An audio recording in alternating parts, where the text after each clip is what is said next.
Indiana just broke MAGA's spine. A Republican supermajority looked at threats, bomb scares, and direct orders from the White House, and soundly rejected every single one of them. A senator broke ranks over a disability slur. 3-time voters are on national TV saying they feel betrayed, and the loyalists, they're waking up. Welcome back to Mind Mirror. Let's get into it.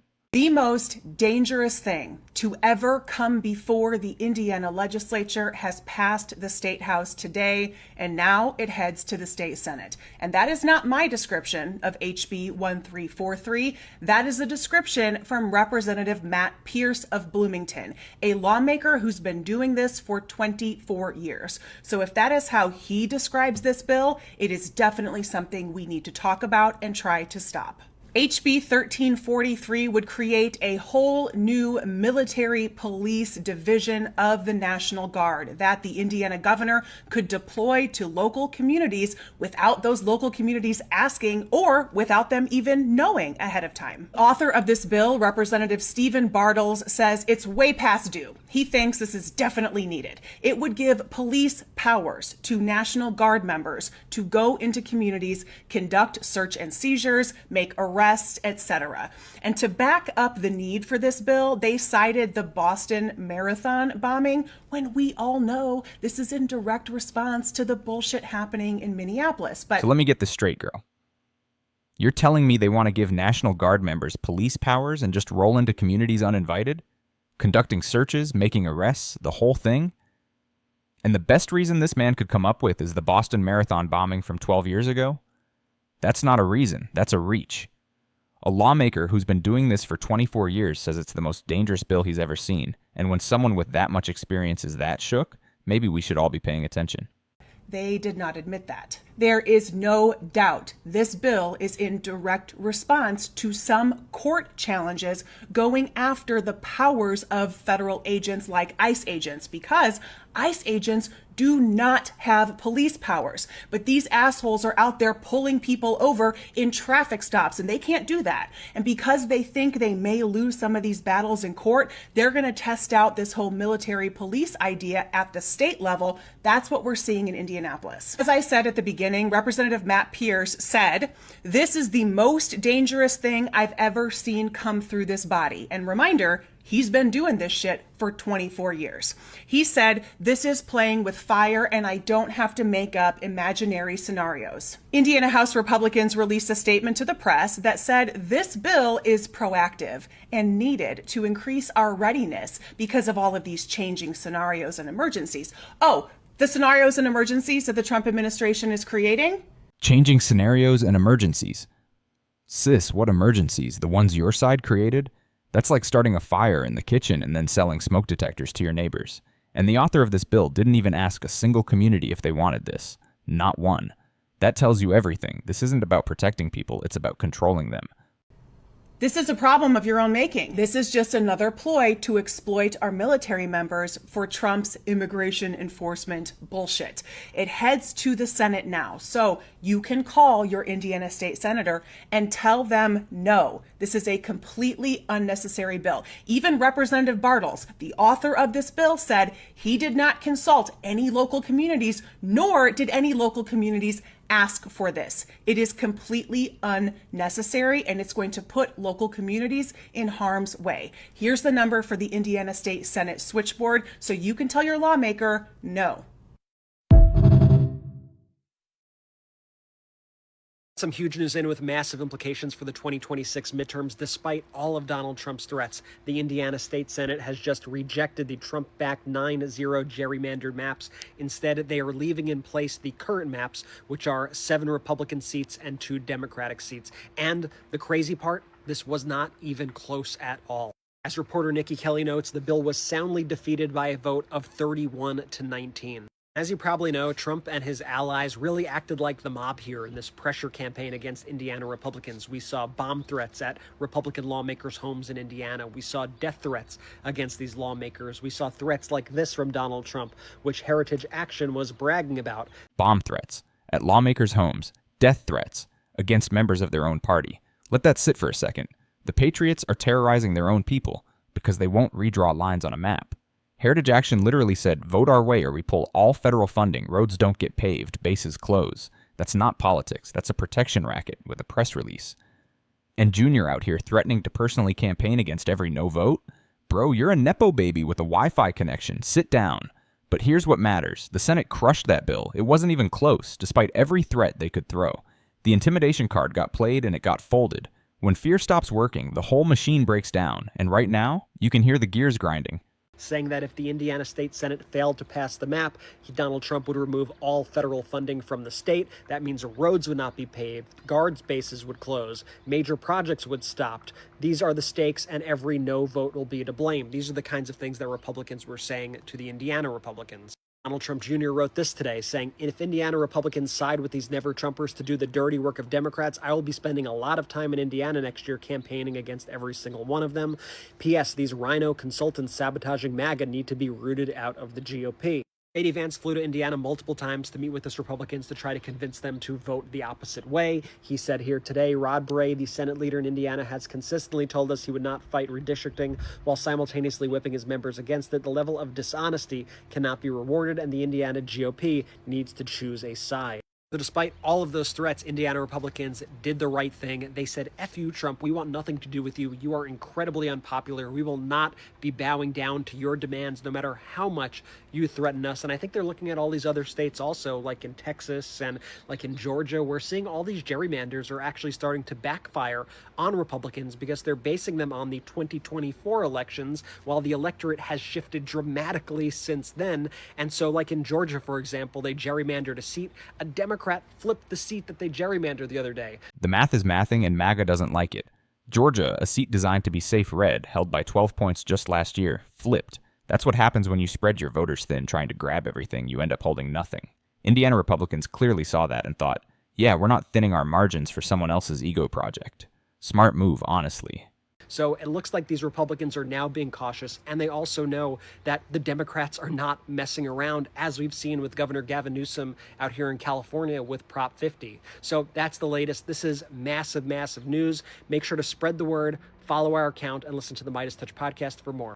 Huge news, and I don't know about you, but this is exactly what I voted for. So I was just reading a story in the New York Post that Honda, they are going to be doing their new round of Civics. They're going to be producing those in the United States. Why is this such a big deal? Because they were previously going to do it in Mexico, and they changed their idea because of the 25% tariffs that were enacted today under the Trump administration.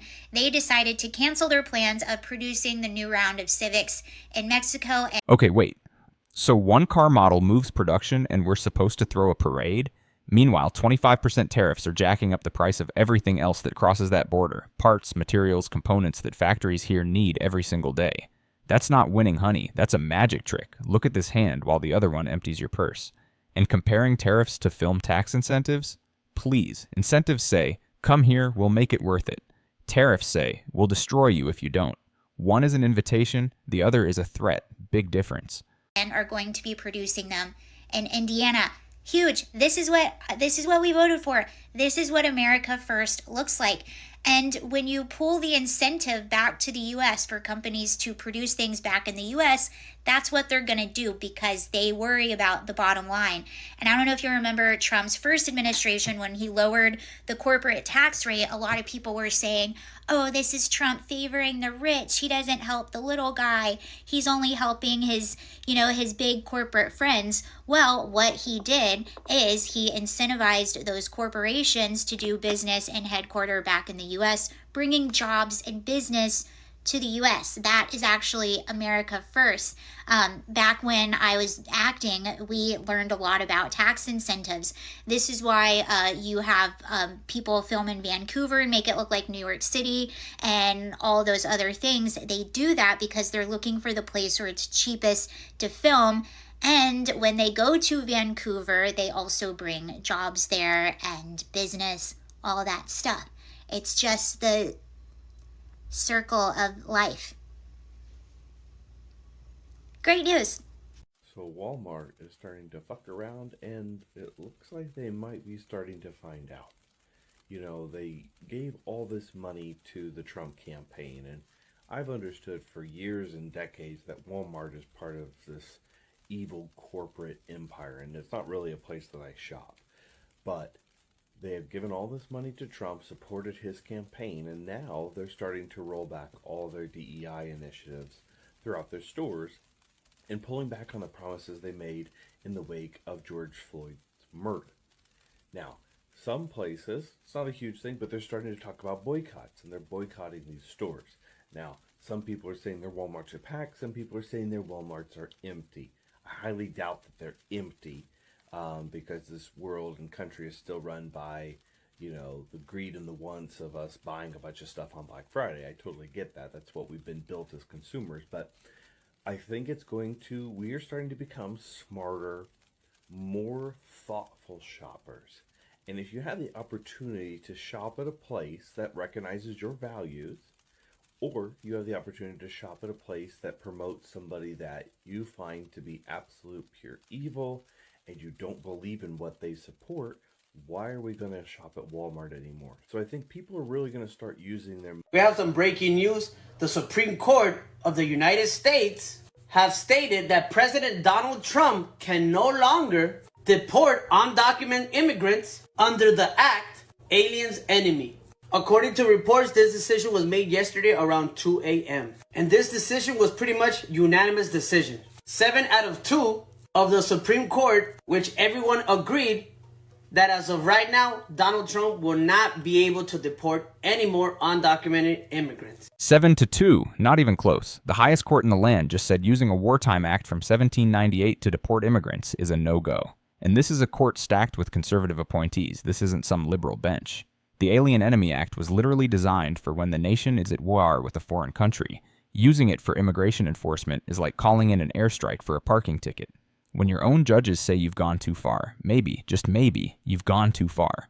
Donald Trump and his administration was getting away with deporting people with the Alien Enemy Act. According to reports, there were also 200 plus immigrants that were going to Venezuela. They were pretty much getting deported, but they were put to a stop. So without a doubt, this is a big blow to Donald Trump and his whole administration. And a big W for the undocumented immigrants in the United States. I know this news is going to be great for a lot of people in the United States. So make sure to share this with your family, your cousins, your uncle, etc. Let me know what you guys think about all this down below in the comments. Y como siempre, síganme para más noticias virales. Chao, pescado. Listen, did you know... I don't know if I'm allowed to say that. Did you know that everything you just said in your comment, there are no stats to back that up? Did you know that? Like, it is a good talking point for people to say that since permitless carry or constitutional carry was passed, that is why all of the crime with firearms is happening. But here's a stat for you. Did you know that it's never been legal with a permit or not for people under 18 to carry firearms? Did you know that murder has never been legal? Did you know that just because permitless carry was passed, it doesn't mean that everybody is allowed to carry? You have to be 18 or older. You have to not be a prohibited person. In other words, you can't be a felon. Okay, you can't be a felon and carry. Just like you couldn't be a felon and get a permit. Remember that you can't pass laws to prevent this problem because criminals will be criminals no matter what. So, tell me you don't like firearms without telling me you don't like firearms. That comment just told me. Have a good day. We have some major news right now. MAGA is turning on Trump again, this time over the Qatari military facility in Idaho. Folks like Laura Loomer and others on the right of the president, many of whom are some of his staunchest supporters online, are declaring everything from they are not voting in 2026 to how dare this administration do this, blasting Pete Hegseth for allowing a Qatari military facility to be built in Idaho. Now, this facility, it's not necessarily uncommon for a foreign government to have troops stationed in the United States. Actually, a number of foreign governments, from the Brits to the Germans, they actually have troops in various training programs on bases in the United States. But this is a stunning one, given the fact that Donald Trump just accepted the jet from Qatar. The Air Force One jet. Trump Organization just agreed to build a massive golf course in Qatar. The links between the Trump family and the administration and the Qatari government are growing deeper. And even his own supporters aren't happy right now. So spread the word, follow along for more. Wait. Luxury jets from Qatar, golf courses being built there, and now a military facility on American soil? Even the most devoted online supporters are saying they won't vote in 2026 over this. Their own base. When Laura Loomer is mad at you, that's like your biggest fan walking out mid-concert. The America First crowd is watching foreign governments get VIP treatment while their communities get military police bills, and the math isn't adding up anymore. We have some major news right now. A top Indiana Republican, Senate Republican, just came out and said he's going to be voting no and breaking from Donald Trump on redistricting because he is furious with Trump's use of a slur, calling Governor Tim Walz the R word. And this Indiana Republican has a daughter with Down syndrome. The Republican's name is Michael Bohasek. He's a Senate Republican. He just issued the following statement on his social media. Many of you have asked my position on redistricting. I have been an unapologetic advocate for people with intellectual disabilities since the birth of my second daughter. Those of you that don't know me or my family might not know that my daughter has Down syndrome. This is not the first time our president has used these insulting and derogatory references, and his choice of words have consequences. This one's different. Senator Bohacek has a daughter with Down syndrome. And when the president used the R word as a punchline, he didn't swallow it. He said enough. Voting no on redistricting, publicly, with his name on it. That last line in his statement, though, perhaps he can use the next 10 months to convince voters his behavior deserves a majority. That's not just a no vote, that's a dare. Bully everyone all you want, but when you mock someone's child, there are lines even loyalty won't cross. I will be voting no on redistricting. Perhaps he can use the next 10 months to convince voters that his policies and behavior deserve a congressional majority. A stunning break right now from an Indiana Senate Republican.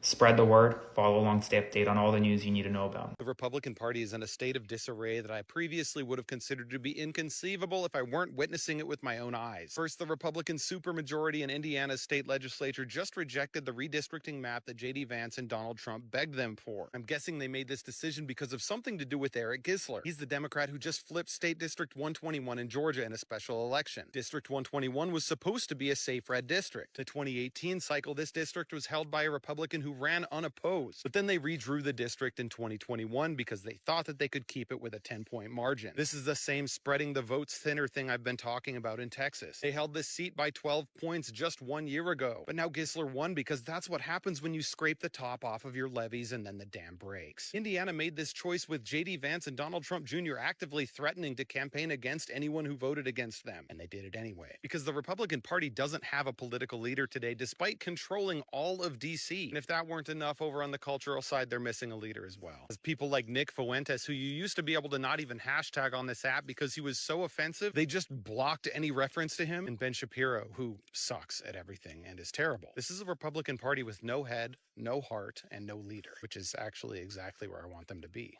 heading into a midterm cycle. The dam is starting to break, and Trump's own supporters are abandoning him. A 3-time Trump voter just told CNN that she feels let down by his presidency because costs have only gone up, not down like he promised. Take a look. Changed presidents at the beginning of the year. We did. And the guy who moved into the White House said that he was going to fix it. Several times he said it would be easy. Absolutely. Has he fixed it? Absolutely not. I'm definitely waiting for him to fix it. Jones is a 3-time Trump voter, but she says he has simply failed to keep his promise to lower the cost of living. I'm very let down by that. Very, very let down because I feel like it's only gotten worse. And she's right. Things have only gotten more expensive under Donald Trump, and the economic data in this administration is terrifying. 3 times, bro. She voted for the same promise 3 times. I'll fix it, it'll be easy. And now, student loan delinquencies at a record 14.3%. Auto loans worst since 2010. Credit cards highest in 14 years. She said very, very let down, and honestly, that's putting it lightly. The numbers don't care about your feelings. People are drowning, maxed out, falling behind, and the guy they trusted is focused on his ballroom and covering up files. This isn't even political anymore. This is your rent going up, your tank costing more, your credit card statement looking like a horror movie, and nobody at the top giving a damn. Just listen to this. Student loan serious delinquencies are at a record of 14.3 in Q3 of 2025. Auto loan delinquencies are at 3%, the highest since 2010. Credit card delinquencies are at 7.1%, the highest in 14 years. That doesn't sound good to me. People are struggling, Donald Trump is doing nothing about it, and instead he's focused on his ballroom, and of course covering up the Epstein files. Bill Clinton, 12 million illegal immigrants were deported under his 8 years as president. George Bush Jr., 10 million illegal immigrants deported under his 8-year term. Barack Obama, approximately 5 million illegal immigrants deported under his 8 years. Also, fun fact, he was known as the deporter-in-chief, Mr. Obama. Donald Trump, his first 4 years, 1.5 million illegal immigrants deported in his first term. Biden, 1.5 million illegal immigrants deported in his first term. So you see, every president has deported illegal immigrants, and it has never been unethical, it has never been un-American, it has never been an absolute circus like it is right now. You guys are ridiculous whenever the Democrats, which Clinton has the actual record with 12 million, it's okay. But when Republicans do it, and Republicans want to actually vet people who are coming in, the difference between Biden and Trump is the amount of people who actually immigrated into without getting brought out. Just stop. Read a book. Turn off the TV. They're just revving you guys. 1 week. Military police bills, gerrymandering defeats, Supreme Court shutdowns, base revolts, economic freefall, and loyal voters saying out loud what millions feel quietly. We were lied to. This isn't one bad headline. This is a pattern. And patterns don't reverse themselves. They accelerate. The question now isn't whether the cracks keep spreading. It's what's left standing when they're done. Drop a comment. What hits hardest for you? The authoritarianism, the corruption, or the broken promises? Like, subscribe. Share this with someone who needs to see it. See you next time on Mind Mirror.